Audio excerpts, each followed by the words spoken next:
is going to be a great show. We're going to have Joanne Light on consciousness. Joanne originally was she was an apostle. She ran this thing called the Apostle School, and now she's kind of switched her spirituality off of Christianity and more towards the source and understanding, what we've been talking about, this multiverse, this multidimensional multiverse that we all live in here.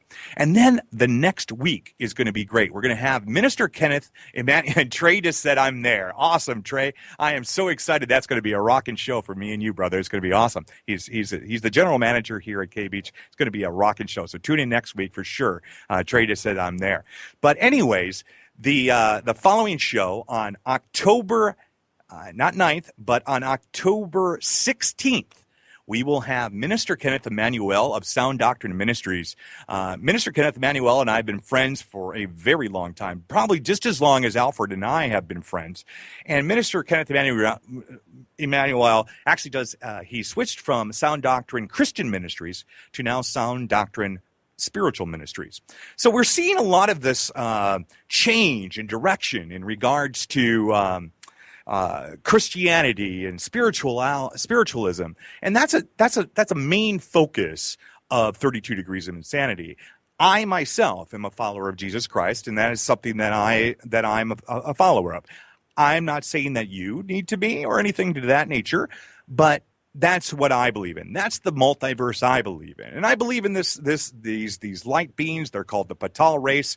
If you ever want to learn about that, we'll do a whole show on that. I believe in the archons, which I believe are the evildoers. Some of these multiverse archons, which are responsible for some of the things we're talking about in regards to 9/11.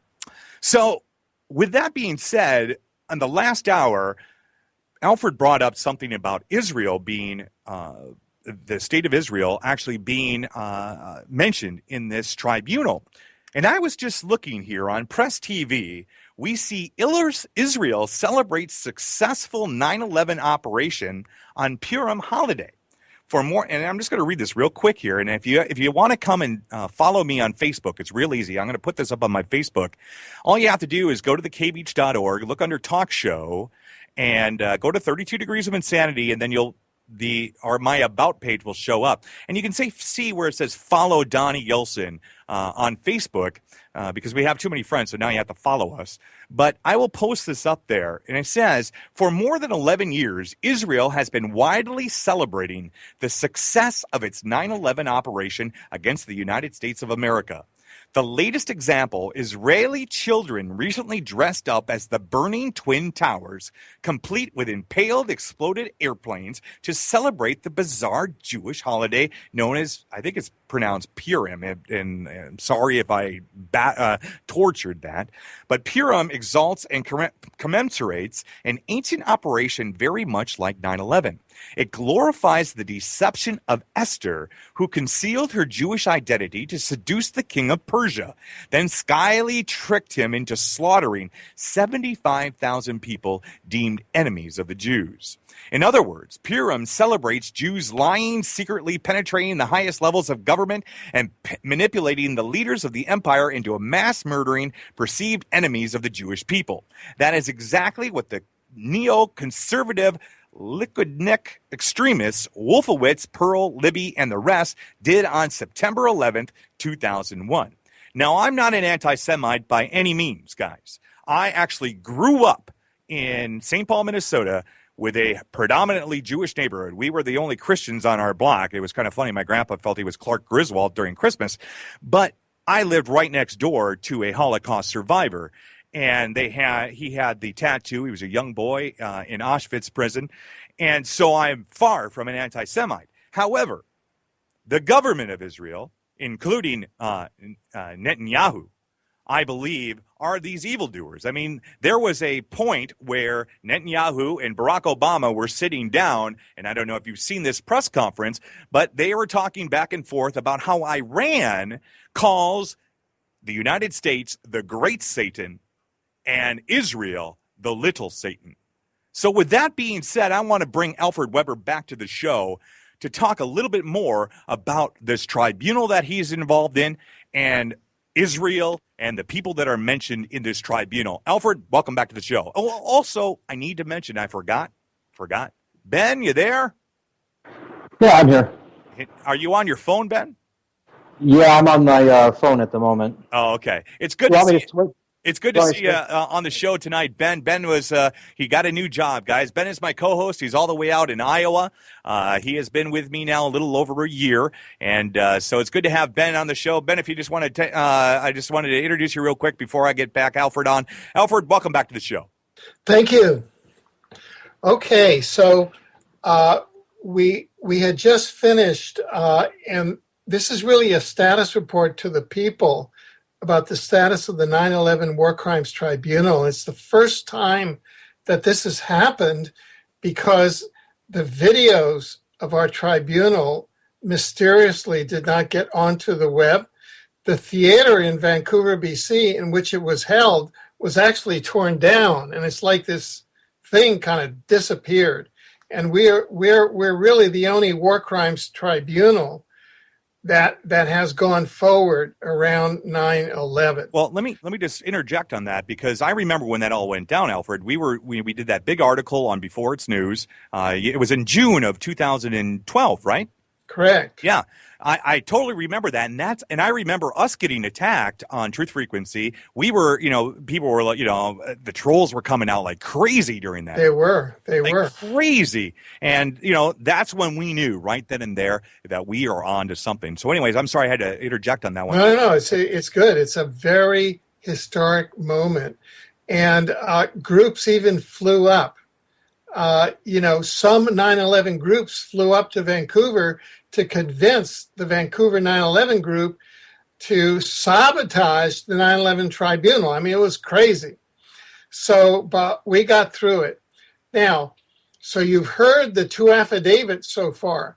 Some of the other witness testimony that was presented in this fascinating thing, and I have to commend Professor Jim Fesser, who spent $10,000 of his own personal savings on this 3 or 4 day tribunal, flying in all of the witnesses, was number one, just as you mentioned, Donny, was that when you see these planes flying in, and even the time travel, when the chronovisors, these are devices that are like TV, the 3D chronovisors are like television sets that can dial into any point on the time-space hologram, and you can see what's happening there, like on a TV set.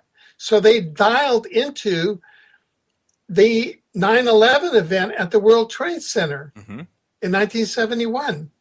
So 30 years in advance of 2001, in 1971, they knew what was going to happen. And at that point, and this is important, the defense attaché from DOD, who was also a member of then President Nixon's cabinet, was Donald H. Rumsfeld. Rumsfeld turns out to be the Secretary of Defense in the Pentagon on 9/11, 2001, September 11, 2001. The National Security Advisor in 1971 was none other than Henry Alfred Kissinger. So they knew in 1971 that 9/11 was going to happen 30 years later. So how's that for a pre-planning horizon? 30 years to plan it. And Kissinger, who's Kissinger's main client? The Rothschilds. Yes, they are. Yeah, so they there you have it. They had 30 years to plan the whole deal. Anyway, so this was a huge event. I mean, it would take about 30 years to put something like this together to actually pull it off. Yeah. And at the end, two of the 9/11 commissioners, one was Senator Kenney, who kind of walked off. They both said, "Look, we resign in disgust." This was Teddy, right? Teddy Kennedy? Yeah. No. This isn't Kennedy. This is the fellow who was a Vietnam War hero. Oh, okay. Yeah. And he said, you can't solve this. This is a 30-year conspiracy. He got it. He got that this thing had been planned for 30 years. Yeah. And why? Because they had moving images of it from the government's secret time travel program in 1971. And that's the secret. And we got Andrew DiBasciago, a whistleblower, his sworn affidavit at the tribunal. So we solved it. So now we want to bring all of this first-class evidence, and I want to go on mentioning some of the evidence so that the audience sees what we've been able to compile. Some of the further evidence that Professor Fetzer brought together with his witnesses, that number one, when you know the newspapers and the things broadcast the images of planes, okay? There were no planes. Those were remote guided UFOs, an advanced exotic weapon of the U.S. Department of Defense. And I remember we talked about this when we did the that show when you and I were doing the Zachariah Sitchin hoax in regards to Nibiru. We were talking in regards to that in August of 2012. And wasn't it a different angle looking down at the planes, and it looked like a UFO and instead of an actual plane? And we've talked about this in regards to holographic technology. We know how good holographic technology is. I mean, the Coachella event here in Southern California just recently did a holograph of Tupac Shakur, who, you know, has been dead, or at least supposedly has been dead, since the 1990s. And here he is coming back, and now a new one has just been released, which is phenomenal in regards to holographic technology. And I don't know if you saw it, but it was during the American Music Awards when Michael Jackson supposedly comes back from the dead in his new song, and it looked just like Michael Jackson right before he died. So for anybody to tell me that we didn't have holographic technology back then, during that time by our own government, oh, you're sorely mistaken. Oh, right. No. And here is why we know that it was UFOs. Because in 2001, we now have photographs from the ground. When you photograph the, quote, UFOs, they could cloak the bottom of the UFO as a plane. And when they're photographed from the ground, they appear as a plane. But we also have the UFO photographed from the air from a helicopter.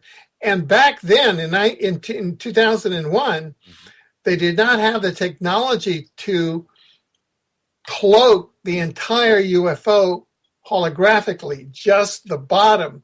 And from the air, all you see is a UFO. And that was a photograph from the helicopter. So that's how you know, and you prove that it's that the World Trade Center, it was hit by UFOs, and what went off were also charges, in other words, explosives that were inside the building. This was like a movie set. It was all like smoke and mirrors. You follow me? Oh yeah. I mean, and now, did you say that this footage is missing? No. What I'm saying is that the entire videos. Yes.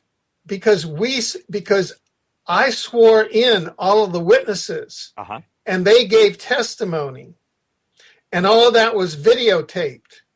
And those videos have disappeared.